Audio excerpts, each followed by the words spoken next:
It's really though, being able to implement. In my head, I know what I'm supposed to do. I watch pro matches, and I coach a AA1 team, so I get to see what I can do to help players, whether it's a C8 team or a B team, on becoming more tactical.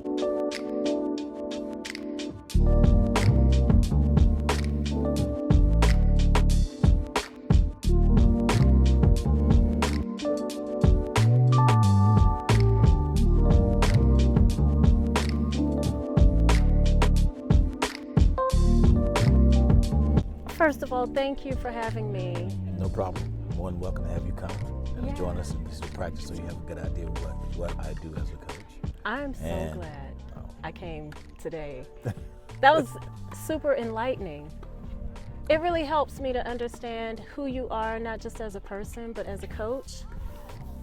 I've interviewed people before, coaches in fact. I've interviewed a couple coaches, and I don't always get to really get the vibes, you know. Yeah. This really showed me a lot. And Thank you. ladies love you. They Thank really adore you. Thank you. Yeah. Good stuff, right? Yeah. Let's go. Come on in. Come on in.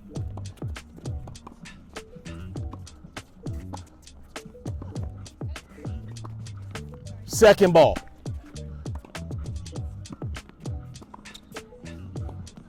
Second ball over here. Rotate. That was two? Rotate. Let's go. Yeah, rotate to your right. You tend to focus a lot on strategies. I do. I watch pro matches, and I coach a AA1 team, so I get to see what I can do to help players, whether it's a C8 team or a B team, on becoming more tactical. I see. Okay. And I watch and I see on the pro level a lot of the players are pretty much hitting the ball in the area with what they call no man's land. Yes. So what I've done is gotten in my player's head thinking, if we get in this area, what do we want to do once we get in that area? Are we going to hit the ball and go back out? Or are we going to stay up there and try to defend? Right. And once I get them to see that, they realize when players start to lob the ball, they're standing in the area where they normally the ball would bounce. Right. Now they're taking it out the air and not letting it bounce. Yeah. And it puts the opponent on defense. Right. Because they're expecting you to let that ball bounce and go back out. Absolutely. So once you do that, they tend not to hit a ball and go back out because we kind of focus mostly on that in play as well as practice. So I'll do a drill where they have to stand in that area. Yeah. I will lob the ball up. Yep. They have to play the ball. Yes. So they'll know when they see that in the match, they won't look down and say, well, let me go back out. They'll stay right there because, hey, it does make sense. It's easier for me to take it out the air than letting the ball bounce and hitting it as a ground stroke. I love that. And that's a great tactic. The more you use it, whether it's on a C level or A level, it really gives the player more of a confidence they can be more aggressive. Okay. If they didn't do that, they may come in that area, and if it's confusing them, they may hit that ball and go back out. But with the problem, when they go back out, they're giving the player more court to hit into. I see. So when you take that away from the player, they're trying to figure out, well, Now they're lost. when I did a lesson, everybody was back. So why are you still up here? I think he's an outside the box coach. Okay. So he gives you ways to see the ball and move the ball in ways that typical coaches don't. Okay. So on the Yeah. court, if you can remember, You want to pass the it's really though, being able to implement. In my head, I know what I'm supposed to do. It's just implementing. But his coaching style is just very different in the fact that he's giving you strategy that not most people see or use. Okay, watch. All right, now, stay there. Now, we're going to be in trouble if we hit a ball and we do this. What am I doing? Okay, I'm backing up because I don't like where I'm going. Once your opponent see that, they can push back at you and leave her with you all. So now it's 3 against 1. When you get a ball here, you got to stay. Let them try to figure it out. But you can't hit it and then do this. What you're really saying, I'm going to back up because I want to hit ground stroke. Once you do that, Anna is almost playing with them and you by yourself. So once you hit it, you got to go. I don't know, Coach Harrell. I don't think I should be doing all that. I think I better stay back here because it's safe. They're going to take us apart. see. But why is this other player up with you? Uh-huh. It's confusing. Yeah. Because normally, when they're practicing, they're doing one up and one back. That's right. So you take away that space. Yes. And they're trying to figure out, you should now be back. And what should I be doing? Yeah. So it's more of a now where tactical can I thing. hit the ball? Yeah, exactly. Yeah. It's more about the tactics. And then when I watch it because I see an advantage it does give the players. Mm-hmm. The key for me, I tell all of my players, your ground strokes won't hurt you. Right. It's how you understand how to play the doubles and the tactical. Yes. If we focus on that area, then I think we can be more aggressive based on, we have to worry about how many balls we got to hit. I love it. I try to use this. I say, listen, if you want to play for 4 hours, that means you're letting a lot of ball bounce. Yeah. If you want to be done in 3, try not to let so many ball bounce. And they have to think about how I said that. And then they say, wow, it does make a lot of sense. Because the more balls you let bounce, the longer the match is going to go. For sure. The more balls you take out the air, less time. And then when they see that, they can say, wow, I like that thinking. Kind of what we just did today is something we do all the time. We just make sure when we're hitting the ball, it's getting it beyond the target. When we come in on the second ball, we let it bounce. We try to hit the ball short. That's the key. You don't want to hit both balls back to the player when you all are coming in. We talk about it all the time. We also talked about when you hit a midcourt ball and drive it and you come in, you want to hit that volley and keep it on an angle. Why? We don't want to hit 2 balls back to the player. A standard drill is a ground stroke and a volley and an overhead, which we don't do. But we do know if the player hit the ball short to us, we're not going to hit it back to them because that's ball 1. You thinking I got to hit it back to them and come in and get a volley. We're saying we're going to take that short ball and hit it on the short angle because they hit the ball short, thinking we should be able to hit the ball back to them. You're coaching, I imagine, a lot of people at once. How many teams do you coach 15. right now? What? Yes. 15 teams? Yes. As in 1-5? 1-5. 1-5. Okay, so 15 teams, average, we're talking 18 to 22 players. That's correct. So that's a lot of personalities. It is. But each team, they have a little niche where they want to do something, and my job is to try to help them get to that path.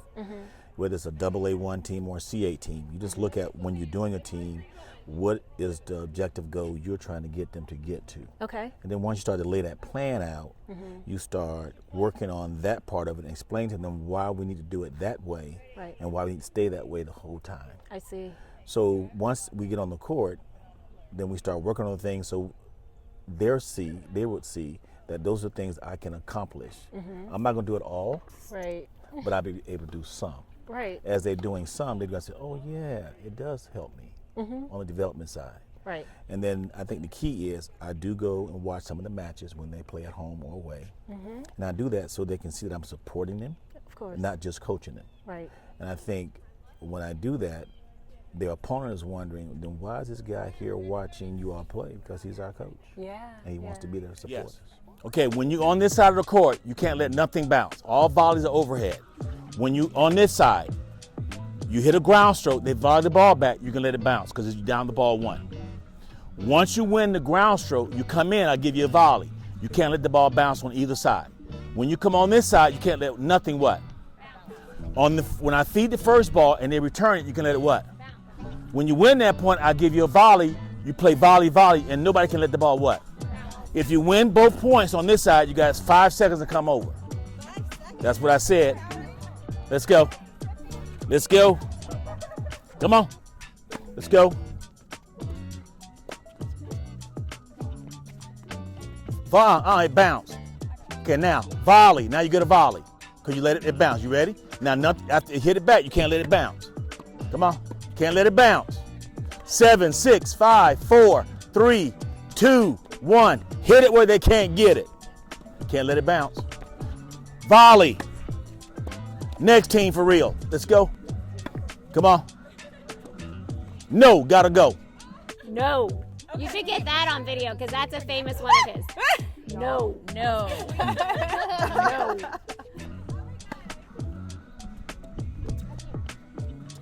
Volley. Come on over. 7, 6, 5, 4, 3, 2. Aaron, hit it where they can't get it.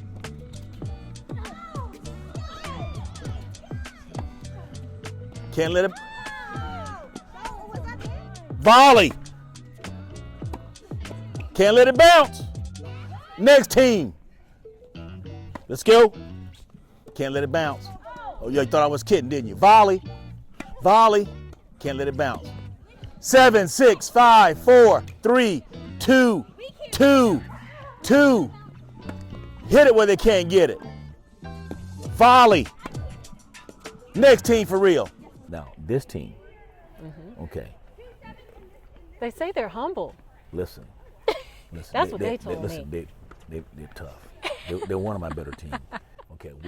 Erin and I are captains. She does USTA and I do Alta, and we definitely really value his expertise and his thought process of the pairings and everything. There are a few times I think that we're like, well, what about this? And he will definitely be open to that.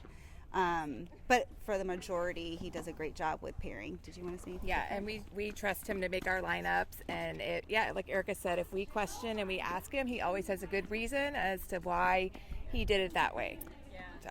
And I think it makes it smoother because everybody just kind of accepts that this is what James wants, and makes it easier for the captain. For sure, yeah. Takes the pressure off of us.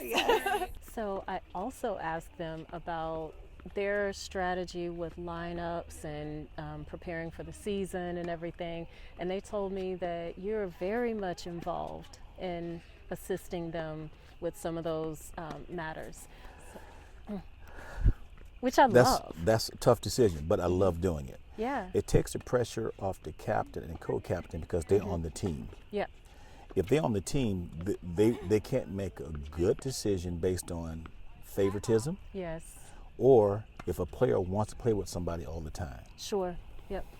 When I look at it, I look at as a whole, how do we win 3 matches every week? I often don't say from what line. You're trying to figure out strategically what you want to do and accomplish. Yep. So when all the teams, they have a certain time to send me the available players. Then when I get it, between after Thursday and Sunday, I get all the lineups back to all the teams by no later than Monday. Amazing. And the reason I got to do that is because each team is waiting based on if they need to play early in that week with their partner. Yep. Usually, if I'm not involved, they may not get a chance to play with that partner because the lineup may not come up until the week of the match. I love it. Yeah. So when they get it to me, I'm gonna get it back to them. So when we're going to the following week, they have an idea that player, if she can't come to practice, her and her partner must get together and practice. And make some time. Now, if they don't, and they don't get together and play, they can't play in the lineup. Let's go. Come on, Emily, you up next. Let's go. Come on. Let's go. Come on. Welcome to my world. Let's go. Come on. Go back. Now, once the first player starts to come down, the next player got to be ready. Let's go. Keep moving. Keep coming to the net. Come on. Come on, Fobs. Let's go. Come on, Anna. Let's go. No coaching. Come on. Let's go. Close in. Let's go. Nice, Katie. Come on. Let's go. Come on, Christine.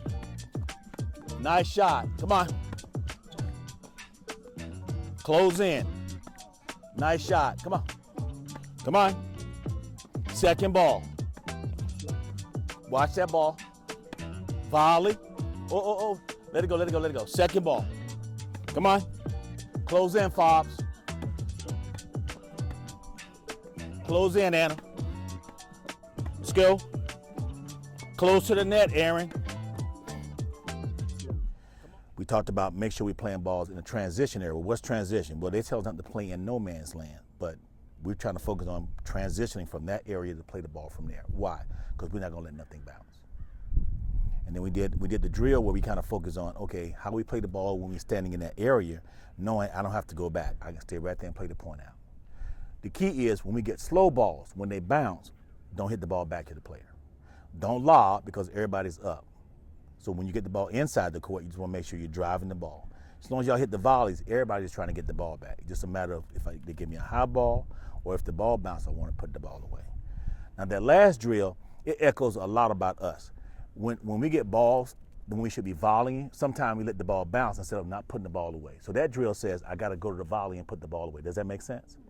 So sometimes when we're getting that shot, we tend, I can back off and let it hit it. You should be saying, if I see a volley, I should be a more aggressive hitting that volley. That's what that drill was about right there. All right? Any questions for me? None? No. Cool.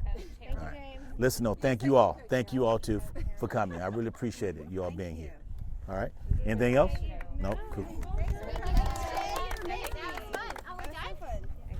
Well, I have nothing but praises for Coach James. He, one of my favorite things about him is that he cares about us beyond just on the tennis courts, and he has become just a special friend to me. And I just love. Okay, now he's. I've learned my game is to credit for him. I started knowing nothing, and yes, he's brought me to where I am today, and I have, all the credit goes to him. So he's amazing. I love him. Grateful for him. Thank you. They I would think appreciate so. your support. They do. They do. Not just on a coaching perspective, but they also recognize if I'm spending my time and come watch, Right. I'm embedded in them as a team. Right. That it's not going to be just because I see you for an hour, hour and a half. Absolutely. It's because I want You're you to invested. I'm invested with them as well. I think they appreciate that a lot. Yeah, for sure. We're gonna come closer. It was just there. You're good. Or should I just do my hat? Oh, this is so.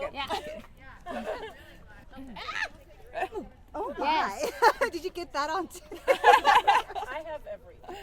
I think one of the things that he has told us that makes us a little bit different from the other teams is that, we all love each other. We all are doing life together. We're on the same, boat with kids and all those things.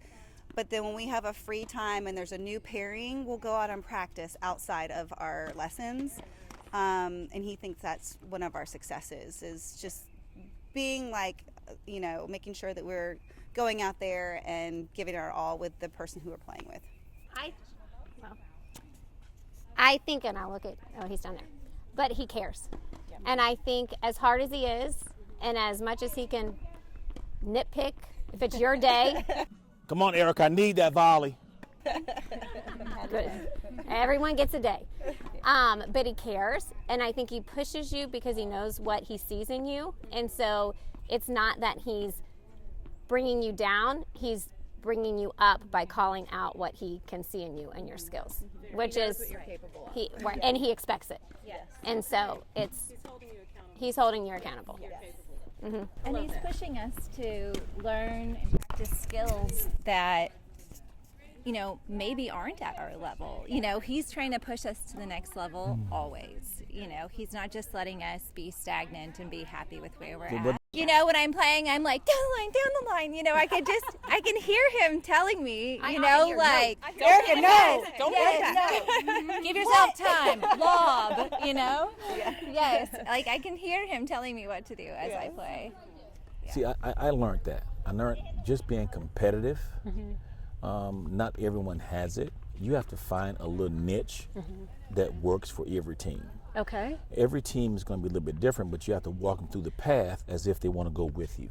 Okay. And when you start to get them to believe in what you're trying to get them to do, then they'll kind of follow your lead. Yeah. Well, I will say too, one thing that I think Eric and I talked about yesterday was that, and I think you were kind of touching on that, Katie, just that he takes us up that, because we keep going up, and you get nervous, like, oh gosh, we're now at this level, can we hang? And we're hanging, and I think he's like, okay, now I'm going to coach you here, and we're always being coached, up. So I thought that was. If they veer off, the frustration is going to be not what I did. It'd be more frustrating with themselves because they don't see them gaining or getting better. Yeah.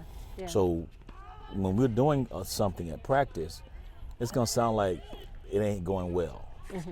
And the reason is because I'm trying to get their attention. Yeah. That you're not just going to be hitting balls just to hit. Right. We're really working on something that Right. when you apply it in a match, it's something you can do based on we keep repeating it. Yeah. I have a thing where if we're doing something and I explained it, and the player do the opposite of what I said, I don't let them finish the point. I stop before they hit the next ball, because I want them to come back and say to me, well, I don't remember hitting that ball. As they go to hit that ball, I stop it. I say, listen, this is not what we talked about. Yep. Well, you should let me finish the point. No, because if I had let you finish it, then you would have said, well, I don't remember hitting that shot. Yeah. So it reinforces to them that we're not gonna play the point unless we're doing it pretty much what we think is the right way for us. And I think they like that part. They like that because, yes, I'm giving them what I think they should be getting, and also I'm not letting up when they're asking, why should we change to go that way? Right. But we also recognizing that when we're doing it, it's not all about what I want you to do. It's about how you should be thinking when you're playing. So it helps them all the way through that. Well, we're not just hanging. We have a lot of salad plates. Yes. So We're doing more than hanging. But it just makes you feel more confident too. Like, I was thinking, why are we thinking about it that way? I mean, why am I thinking about it that way? Like, oh wow, we're at this level now. No, he's just gonna get us there. we're there. We're there. I want to say a little bit more about his personality. It's funny, when I first went to his very first lesson, people were like, Erica, just have a little bit of tough skin. Have a little bit of tough skin. And he had said something like, I think you experienced today, oh, you're coachable. Like, he's just kind of sarcastic. And the biggest thing I could say, he's a teddy bear. Like, you don't really realize that on the court. To your point, was that, like, he is, he cares, he pushes all the things. And he might say some things that can sometimes seem harsh, but also it's like very important for us to hear those things too. Yes. Yes. Can I have your approval? What would James say? Yeah. What would James say? WWJS. WWJD. What would he do? That would Jesus. What would Jesus do? What would What would James James do? do? What would James say? Not sure they go hand in hand. Yeah. Although he says, well, James is in the Bible.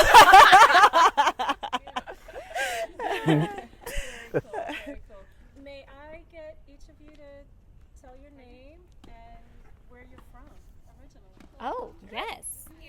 Tell us your name. Oh, I'm Anna Hedges. All right. Thank you. Emily Lovelace, Winchester, Virginia. Lindsay Callos, Mobile, Alabama. Erica Mabe, Peachtree Corners, Georgia. Katie Shenoy, Stockton, California. Erin Nichols, Patterson, Louisiana. Catherine Rogers, Duluth, Georgia. It's like, this is a volunteer role. Yeah. Okay. You ain't getting paid to do it. You're a volunteer. Exactly. Hold on. Go ahead. Hey, I don't want to be recording all these myths backhand.